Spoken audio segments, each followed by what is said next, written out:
Awakening in the middle of a prodigiously tough snore and sitting up in bed to get his thoughts together, Scrooge had no occasion to be told that the bell was again upon the stroke of 1. He felt that he was restored to consciousness in the right nick of time for the especial purpose of holding a conference with the second messenger dispatched to him through Jacob Marley's intervention.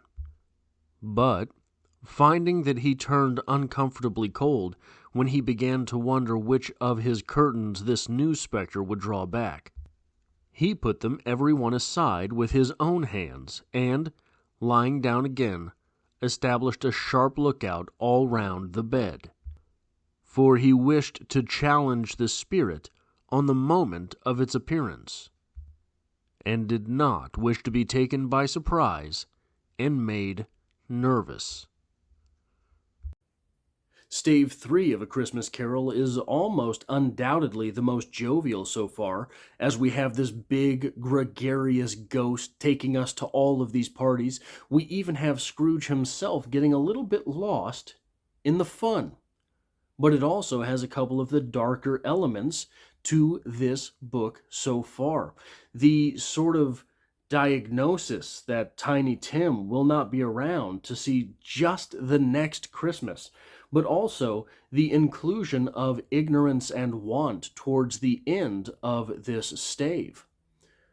So how do we balance it all out? Well, this video will have a few different parts to it. Number one, a So What Happened recap of this, the third stave of the novel, followed by a literary criticism, followed yet by writer's notes from this stave of A Christmas Carol by Charles Dickens, and finally, to wrap everything up, an Adrian's Corner. Well, that'll be where I let you in on some of my personal thoughts, some of the things that bugged me the most from the ethics part, I think, of this reading.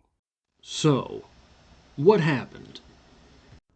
Scrooge's sleep apnea wakes him before 1, and he's ready this time, ready for anything. But nothing happens. He wanders out into the next room to find something like a giant waiting for him. This is the ghost of Christmas Present. Scrooge grabs the spirit's robes as he has been told to do, and suddenly they are walking on the streets of London. They find their way to Bob Cratchit's house, and when Bob shows up, he has Tiny Tim in tow. Tim is young and disabled. Scrooge is told that by next Christmas, Tim will be represented by an empty chair at Christmas. The spirit shows Scrooge some miners' families enjoying the holiday. Sort of a weird choice, but whatever. And then some sailors. Then they go to his nephew's party, where even Scrooge comes to enjoy himself, pleading for some more time. They cannot stay, and Scrooge notes that the spirit looks much older than he had. The spirit says that tonight will be his last night, and then shows Scrooge 2 children huddled under his robe, a boy named Ignorance and a girl named Want.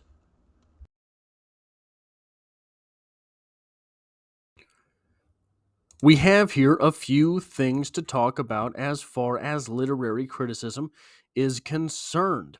So here's the first thing I want to talk about. On page 33, we get this exchange. "You have never seen the like of me before," exclaimed the spirit. "Never," Scrooge made answer to it. "Have never walked forth with the younger members of my family, meaning, for I am very young, my elder brothers born in these years later?" pursued the phantom. "I don't think I have," said Scrooge. "I'm afraid I have not. Have you had many brothers, spirit?" "More than 1,800, said the ghost. So there is one of these brothers for each Christmas, it seems. This is not Father Time. This is not the Christmas. This is the Christmas spirit, I guess I should say. This is not Mother Nature. This is somewhere in between Mother Nature and Father Time. This is the Christmas spirit. And as we get to examine the Christmas spirit just a little bit, we see some themes maybe popping up. The ghost of Christmas past was maybe childlike, maybe sprite-like, but at the same time very old.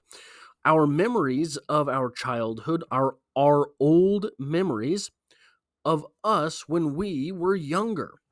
So there is some ambiguity with the timing there. There's some play to be had with how we symbolize those things. Here, with the Ghost of Christmas Present, we have someone big and gregarious. That is how Christmas should be: very large, very gregarious, very outgoing, if you will. He takes Scrooge out into the streets. Um, but in that, we have this number two here. When they are traveling together, the spirit tells Scrooge, grab onto my robe. This is kind of like in prison. If you turn out your pocket and someone else grabs it, you were leading that person around by your pocket. That person that you were leading around by your pocket, you own that person, right? So we have a little bit of that imagery here, but really, if we take a step back and understand what this image is on its own, touch my robe, says the Ghost of Christmas Present. What we have is the Ghost of Christmas Present. What is he? 8 feet tall, 9 feet tall? We don't know. We understand that he is a great, big, nearly giant creature, nearly giant spirit, very much larger than is Scrooge. And we have Scrooge walking around town holding the robe of this Ghost of Christmas Present. Now, the imagery here, the image that puts in your mind of someone holding onto the shirt of another person, following them around, being led around, is very much like someone leading around their child. You have your child to hold your hand, you have your child to grab your coat, so that you always know where that child is, so that child does not get lost. But what we have here is this spirit leading Scrooge around that he may not be lost spiritually, as opposed to your child running into the street and getting hit by a car. You don't want that happening, so you hold their hand, you have them hold on to your coat. We have this spirit leading around old man Scrooge that he may not get lost spiritually in that sense. Now, I want to jump forward a little bit where we get this from the Ghost of Christmas Present to Scrooge. Man, said the ghost, if man you be in heart, not adamant, forbear that wicked can't until you have discovered what the surplus is, and where it is. Will you decide what men shall live, what men shall die? It may be that in the sight of heaven you are more worthless and less fit to live than millions like this poor man's child. O God, to hear the insect on the leaf pronouncing on the too much life among his hungry brothers in the dust. That's a tough pill to swallow, right? That is straight out of your ethics books. If we are to have something like the death penalty, who is it that's going to levy out these sentences? So there's the great question of pornography. I know this sounds like a weird place to go with A Christmas Carol, but hear me out. When there were debates surrounding what was pornographic, debates surrounding what should not be seen by others, it raised the ethical conundrum. Number one, for someone to declare that something should not be seen by others, that means they have to see it themselves. What does that do to the observer? Would that observer's first day on the job, would he not declare more things unfit than on his 1000th day on the job, simply by the fact that he has seen so many of these images? Whatever these unfit images are. It does not have to be something pornographic. It could be the question that is raised today, the idea of censorship which is raised today. What things are misinformation? Which things are disinformation? Are you going to be the one to decide? Well, here's the other part of this question. Say it's you forced into this job. All you are doing by deciding what can and cannot be seen by other people, all you are doing is reinforcing your own ideas. If Scrooge is sitting here being confronted with this idea, let them die and decrease the surplus population, and the spirit says to him, well, who's to declare what is the surplus? Scrooge, is it you? How many people should we have? How many people should there be? Where does the surplus begin? That is an interesting question. It is a conundrum, to be sure, a conundrum that this is sort of the basis of this novel, is it not? We have Scrooge deciding that, if these poor folks want to die, they will decrease the surplus population. But that is the most basic element of the character of Scrooge. It's not the whole thing. It's not the whole idea of Scrooge. But if you put all of the ingredients in Scrooge into a pot and you boil it down until it's just that film at the bottom of the pot, that's the idea. That there are surplus people and they're expendable. So, if we are accepting that that is the core idea of Scrooge, that there are surplus people, and those surplus people, those surplus folks, are expendable, here the spirit is simply posing the question: where does that start? Because depending on the observer, right? We go back to that idea, the idea that someone has to be the decider here.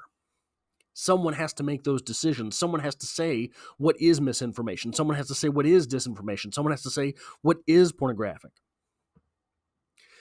To a lot of these folks looking out at the entirety of civilization, Scrooge, you would be the expendable one. After all, sure, you run a business, you employ a couple people, but at the end of the day, all of the money that you bring home just kind of sits there. It's not raising the next generation of children. It's not feeding a wife. It's not going back into the community for the perpetuation of society. It just sits in a bank account. You're not even buying the fancy drapes. You're not even buying the nice bedding. You're not even paying for the expensive food on the way home each night. So for other business owners, for the family man, were they to decide who was the surplus population, maybe it would be you. On the kissing page to this in my edition, we have this: the children drank the toast after her. It was the first of their proceedings which had no heartiness in it. Tiny Tim drank it. This is after they have wished a long life to Scrooge. The children drank the toast after her. It was the first of their proceedings which had no heartiness in it. Tiny Tim drank it last of all, but he didn't care twopence for it. Scrooge was the ogre of the family. The mention of his name cast a dark shadow on the party, which was not dispelled for a full 5 minutes. There's a question of social awareness. There's a question of who are you, and are you who you think you are, or are you who everyone else perceives you to be? That's another thing sort of at the heart of this novel. Scrooge, herein, is both who he believes himself to be, as well as who he is perceived to be by everyone else. Those two are one. It would be possible if Scrooge were a nice guy, he just had some RBF, it would be possible that he found himself alone and didn't understand why he was alone all the time. And it's because he has that RBF and everyone is afraid of him. You know, I often tell this story of this must have been my freshman year in high school, I think. The group of friends that I sometimes hung out with, one of the guys, I went over to his house and he had this brand new game that people loved at the time, known as The Sims. And he had built a house with all the guys sort of from the group in it. And I was looking at his game and, oh, well, there's Jeff, there's Sam. And I couldn't figure out which one was me. Well, my avatar was the guy with the glasses. I didn't know I was the guy with the glasses. My whole life, well, I had just gone back to wearing glasses, but I only wore them sometimes. I needed them all the time. But, being 14 years old, it's not like I was driving, so I didn't wear them all the time. But it was just this smack on the head. You're the glasses guy, right? I had not perceived myself to be the glasses guy. There is, in all of our lives, moments like this to be had. Moments like this where we understand how it is that we are perceived by others. Do we believe that we fall into their perception more than our own perception of who we are? Or of our own perception more than other people's perception of who we are? If memory serves me correctly, from the renditions of this story that I have seen in movie form, Scrooge goes on to play with this idea. He will crash into the home of the Cratchits, looking like he does, and then surprise them all with gifts or something like. I can't remember exactly how it is. It's been forever as I have fallen into my own Scroogely ways. But that is a very interesting thing to think about. But don't think too much about it. If you think too much about that, if you dwell on that on a daily basis, all you'll do is drive yourself crazy, right? Whether you are more who you think you are or more who other people think you are, you can think about that every day. Which answer that should be. What is true? Are you more you, or are you more who you are perceived to be? But don't think about how it is that you are perceived to be, or you'll go mad.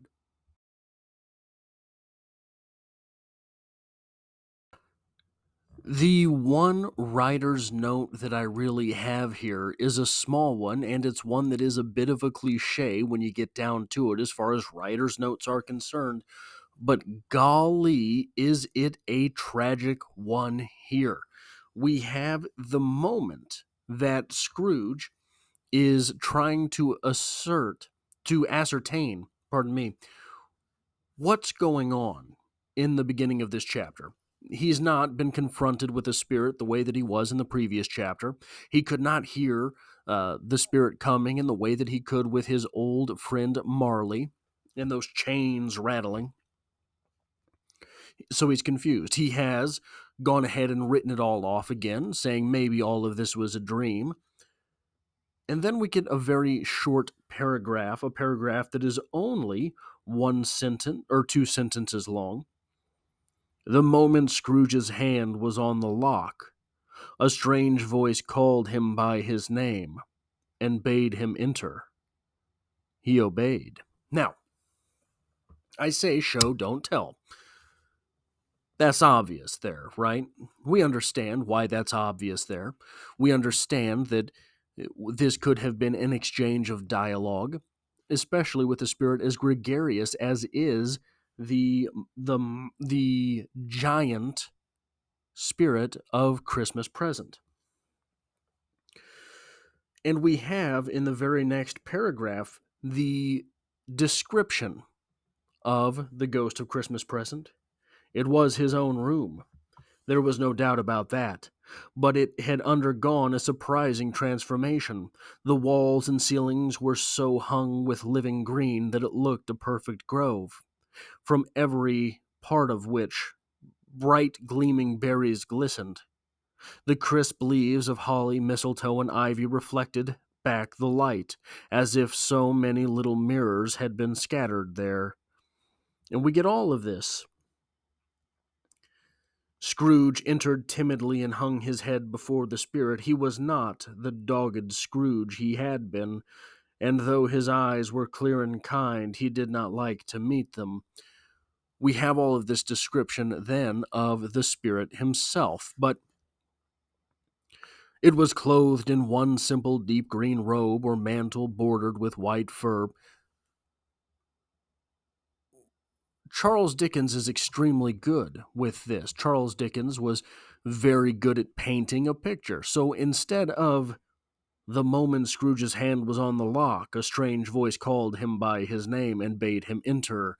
He obeyed. That robs us, the reader, of the experience of first meeting this new spirit, through his voice. This robs, further, Charles Dickens of the immense power that he has in description. The reason this is a writer's note is because we all do this all the time. As writers, we will set up these things, and by the time we're... So you can tell Scrooge, Dickens had this idea, okay, we're going to have Scrooge wake up. He's a little confused. He's going to go searching for this spirit. You have Dickens with the image in his head of this new spirit. So you have those two ideas, and right in the middle is there's this little space that the writer himself, the author of Charles Dickens, not the idea-driven Dickens, the actual in-practice author Charles Dickens, has to bridge that little gap between where Scrooge goes searching and finding the spirit. There's that little gap that has to be filled. He fills it all too quickly. The moment Scrooge's hand was on the lock, a strange voice called him by his name and bade him enter. He obeyed. There is such space there for Charles Dickens to have worked the magic that Charles Dickens was capable of working.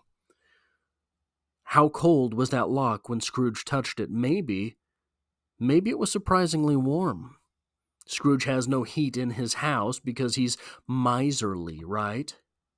But if that lock is warm, Scrooge knows immediately something different is happening. Maybe this monster of a spirit, this giant of a ghost, his voice rumbles out of him. Scrooge. Maybe Scrooge doesn't recognize it as his own name. At first, he hears that bass rumbling through the entirety of his house. It wasn't until the second calling that Scrooge recognized his own name bellowing from the room beside. Scrooge. It bade him enter. How did it bade him enter? What words did it choose? That spirit, that gregarious spirit. He obeyed. Did he show fealty? Did he just waltz in? How was it that Scrooge ended up going into this next room? We don't get that. We don't have that. We should, because Dickens had, it seems to me, now obviously I'm playing Dr. Diagnosis here, right? It seems to me that Dickens had in his mind the way that Scrooge would wake up, which was sort of formulaic for this novel by this time, and then the grand scene, which is that new spirit. And he took the easy route between these two scenes. The easy route between the two, which tells us that the ghost called to him and he came to the ghost. That tells us these two things, but it does not show it. Which is a tragedy, because all of these years later, we're still reading this novel, and we would still have every emotion from that moment that Dickens decided to give us. So look through your own writing, because I guarantee you there are little spots like this where you have robbed yourself as the author of a moment that you can instill into your audience. As far as Adrian's Corner is concerned with this episode, there's one small paragraph that I would like to point to. And really, this is an open-ended question. Maybe I'm wrong about this. So you are more than welcome to complete this thought, to correct me, however it is that you want to say it. When we have Scrooge and the Ghost of Christmas Present visiting his nephew's Christmas party, we get this little exchange. "What of that, my dear?" and said Scrooge's nephew. "His wealth is of no use to him. He don't do any good with it. He don't make himself comfortable with it. He hasn't the satisfaction of thinking, ha ha, ha, that he is ever going to benefit us with it." End quote. Now, it seems that somewhere inherent to the quandary of Scrooge is this idea, we have it several times in this novel thus far, that Scrooge, though he has all of this money, he isn't even spending it on himself. He keeps his house very cold. He eats very cheap food. He writes by low candlelight the same way that he forces his employees to do. This is part of what is inherent in Scrooge being the bad guy. I think that there is something strange about that, because we have a person who is earning money, making money, and refusing to spend that money even on himself. And that makes him worse than the rich guy who does have the lavish lifestyle. That makes him somehow worse than the rich guy who goes out and spends great amounts of money on expensive steaks and the finest of wines. This makes him worse in some way than any other of the rich guys that happen to be in London at this time. He is the one whose name has lived in infamy with this bad guy persona, the miserly Scrooge. Why is that? I think that part of it is because we like to assume on ourselves the judgments of others. I really do believe that. I think that when we see someone who is obviously not having a good time, we like to imagine that it is something that we have done that makes them that way, and therefore we accept their judgment onto our character. Your boss shows up to work and he's wearing a scowl. What have you done? Probably nothing. Probably he had to stop and get gas on the way in and didn't realize it, and his wife was on the phone the entire drive in yelling at him about not taking the trash out or not doing the dishes, etc. It's nothing you did. But you're all too quick to assume that blame on yourself. When we see someone who is not enjoying... So if Scrooge were a rich guy, and he just smiled and laughed all the time, didn't give you any of the money, but he seemed to be enjoying it himself, that's a much nicer character. That bad guy does not live for all time, does he? Here we have not just the bad guy living forever since the mid-1800s when this story was written, but becoming synonymous with the bad guy. He is the Kleenex of miserly. You don't say, grab me a facial tissue. You say, give me a Kleenex. You do not say someone is miserly. You call them a Scrooge. He has become synonymous with the idea of miserly bad guy. The miserly being even worse than just a rich jerk-off, right? When we see this individual who is himself so unhappy, we have to implicate ourselves into his unhappiness. That's not a healthy thing to do.